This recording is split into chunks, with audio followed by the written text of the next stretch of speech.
precisa, Señor, su palabra. En el nombre de Cristo Jesús. Amén. Amén. Como bien decía nuestro hermano pastor, en este tiempo estaremos hablando del servicio. Yo quisiera hoy hablarte de un servicio que deja huella. Hace algún tiempo me pasó algo curioso. Me encontré con un amigo de la infancia, y son de esas veces que uno ve de lejos a una persona y dice, yo como que la conozco, pero no sé quién es, no se me viene a la memoria el nombre de esta persona. Cuando nos ubicamos y me dijo, él está, ¿no?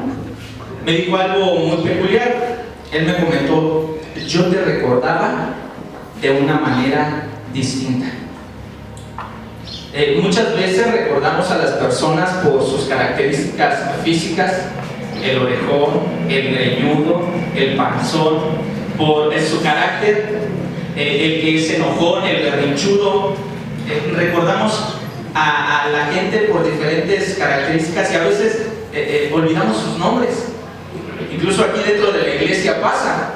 Decimos hermano porque a veces no recordamos bien el nombre de esa persona. Ahora quisiera pedirte rápidamente que trajeras a tu mente a una persona que es muy especial para ti, que te concentraras en una persona que es muy especial para ti. Puede ser un hijo, una hija, un esposo, un amigo, alguien que es muy especial para ti.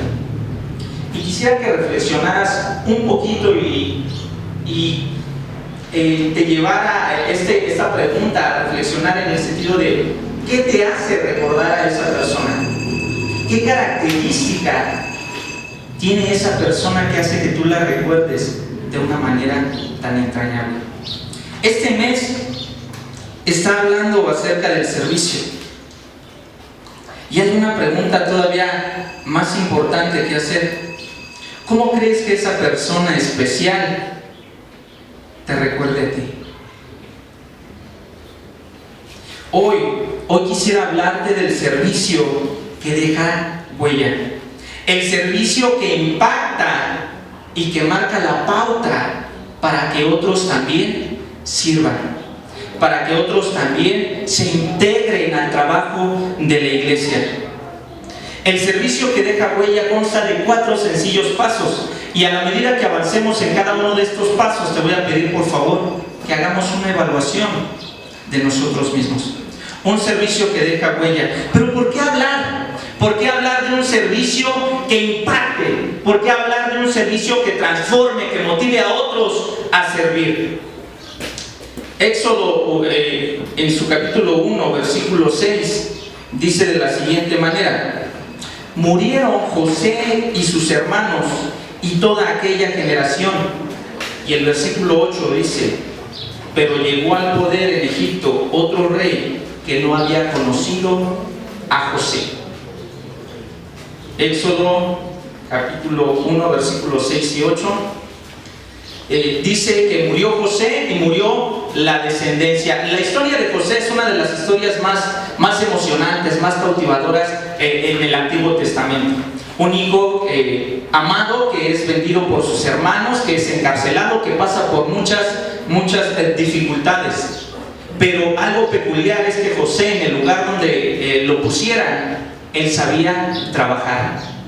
Su trabajo hablaba bien de él. En la casa de Potifar, en la cárcel, en el palacio, donde pusieran a José, José sabía servir, sabía ser útil. Pero algo curioso es que estos versículos, ya después de que estudiamos toda esta historia en el Génesis, llegamos a Éxodo y nos encontramos con estos 2 versículos donde nos menciona que muere José, muere la generación, sube al poder un faraón que no había conocido lo que José había hecho por su país. ¿Qué pasó? Si leemos esos primeros versículos, nos va a decir que el pueblo de Israel se multiplicó, que eran muchos. ¿Saben cuál era el detalle con este asunto de José? Que era un buen siervo, un excelente siervo, pero al parecer era el único. Y cuando muere esa descendencia, muere con ellos también el trabajo. ¿Por qué hablarte de un servicio que impacte, que motive a más generaciones a servir? Que motive a los niños que acabamos de mandar al salón, a sus clases, que los motive a integrarse al servicio de la iglesia. Un servicio que deja huella consta de 4 sencillos pasos que encontramos en la primera carta a los tesalonicenses, del capítulo 1, versículos 2 al 4. Y es el pasaje que vamos a meditar en esta mañana. Primera carta a los tesalonicenses, versículos del 2 al 4. Capítulo 1, versículos del 2 al 4. Dice la Escritura: siempre damos gracias a Dios por todos ustedes cuando los mencionamos en nuestras oraciones.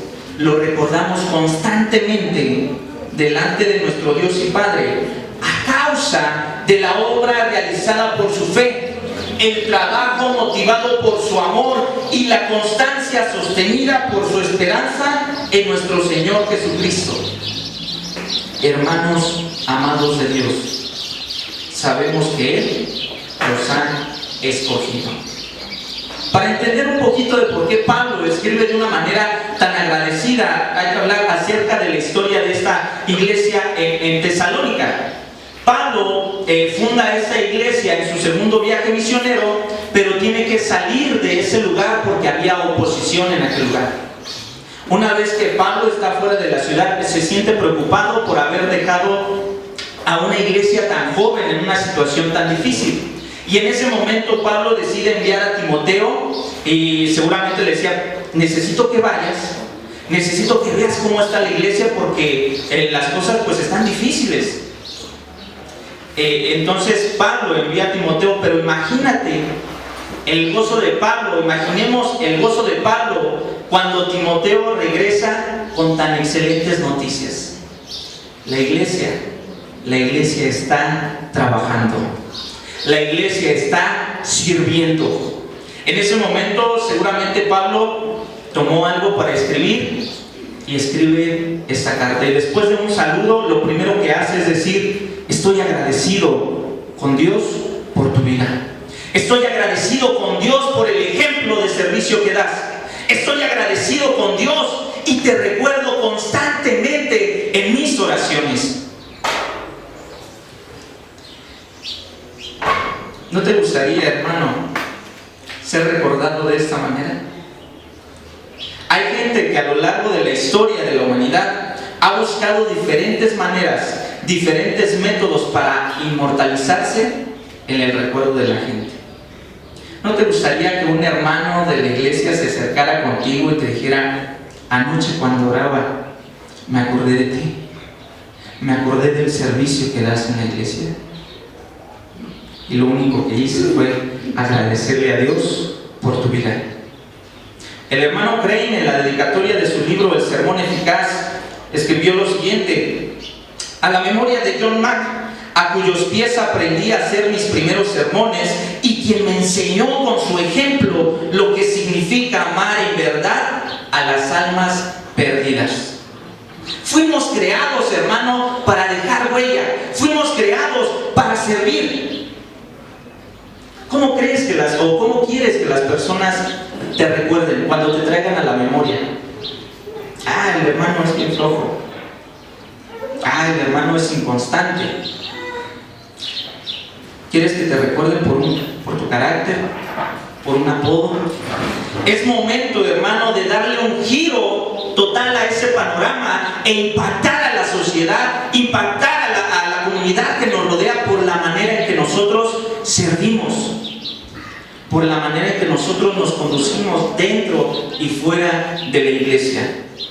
Fuimos creados para servir. Efesios 2:10 dice: porque somos hechura suya, creados en Cristo Jesús. ¿Para qué?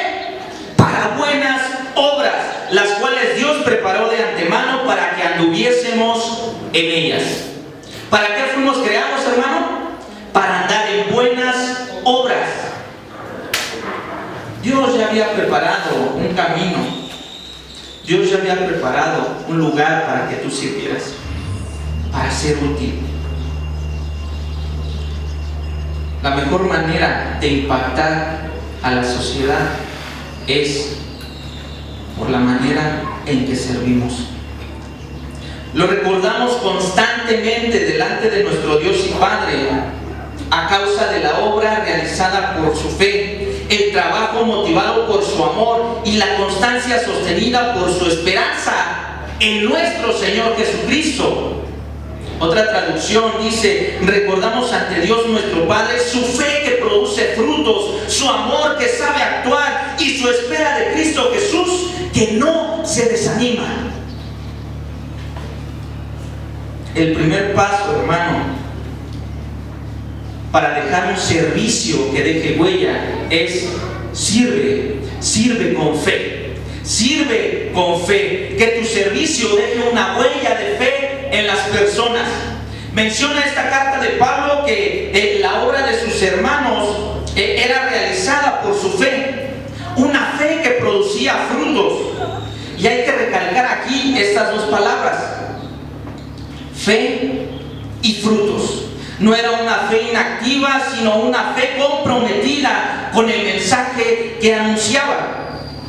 Sabes, hermano, la realidad es que en muchos de los lugares en donde tú y yo estemos, la gente va a estar esperando ver en nosotros hombres y mujeres de fe. Nuestra familia, nuestros amigos,